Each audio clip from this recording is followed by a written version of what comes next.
Samuel அதிகாரம் 29. பெலிஸ்தர் தங்கள் சேனைகளை எல்லாம் ஆப்பெக்கிலே கூடிவரச் செய்தார்கள். இஸ்ரவேலர் யெஸ்ரயேலிலிருக்கிற துறவண்டையிலே பாளையம் இறங்கினார்கள். அப்பொழுது பெலிஸ்தரின் அதிபதிகள் 100 1000 சேர்வைகளோடே போனார்கள். தாவீதும் அவன் மனுஷரும் ஆகீசோடே பின்தண்டிலே போனார்கள். அப்பொழுது பெலிஸ்தரின் பிரபுக்கள், இந்த எபிரெயர் என்னத்திற்கு என்றார்கள். ஆகீஸ் அவர்களை பார்த்து, இஸ்ரவேலின் ராஜாவாகிய சவுலின் ஊழியக்காரனாயிருந்த இந்த தாவீது இத்தனை நாட்களும் இத்தனை வருஷங்களும் என்னோடு இருக்கவில்லையா? இவன் என்னிடத்தில் வந்து சேர்ந்த நாள் முதல் இந்நாள் வரைக்கும் ஒரு குற்றமும் நான் இவனில் கண்டுபிடிக்கவில்லை என்றான்.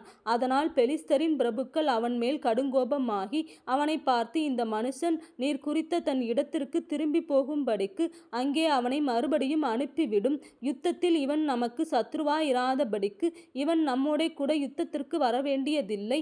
இவன் எதினால் தன் ஆண்டவனோடே ஒப்புரவாவான்? இந்த மனுஷருடைய தலைகளினால் அல்லவா? சவுல் கொன்றது 1000, தாவீது கொன்றது 10000 என்று இந்த தாவீதை குறித்து அல்லவோ ஆடிப்பாடி சொன்னார்கள் என்றார்கள்.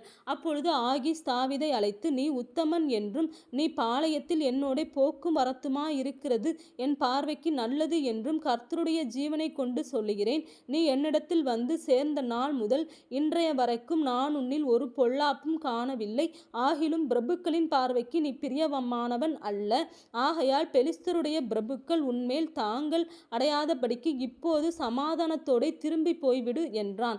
தாவீது ஆகீசை நோக்கி, ஏன்? நான் செய்தது என்ன? நான் வந்து ராஜாவாகிய என் ஆண்டவனுடைய சத்துருக்களோடு யுத்தம் பண்ணாதபடிக்கு நான் உம்மிடத்தில் வந்த நாள் முதற்கொண்டு இன்றைய வரைக்கும் உமது அடியேனிடத்தில் கண்டுபிடித்தது என்ன என்றான். ஆகீஸ் தாவீதுக்கு பிரதியுத்தரமாக, அதை அறிவேன். நீ தேவனுடைய தூதனைப் போல என் பார்வைக்கு பிரியமானவன். ஆனாலும் இவன் எங்களோடே கூட யுத்தத்திற்கு வரக்கூடாது என்று பெலிஸ்தரின் பிரபுக்கள் சொல்லுகிறார்கள். இப்போதும் நீ நாளை அதிகாலையில் உன்னோடே வந்த உன் ஆண்டவனுடைய வேலைக்காரரை கூட்டிக் கொண்டு விடியற்காலத்திலே வெளிச்சமாகிற போது புறப்பட்டு போ என்றான். அப்படியே தாவீது அதிகாலையில் தன் மனுஷரை கூட்டிக் கொண்டு பொழுது விடுகிற நேரத்திலே பெலிஸ்தரின் தேசத்துக்கு திரும்பி போக புறப்பட்டான். பெலிஸ்தரோவெனில் யெஸ்ரயேலுக்கு போனார்கள்.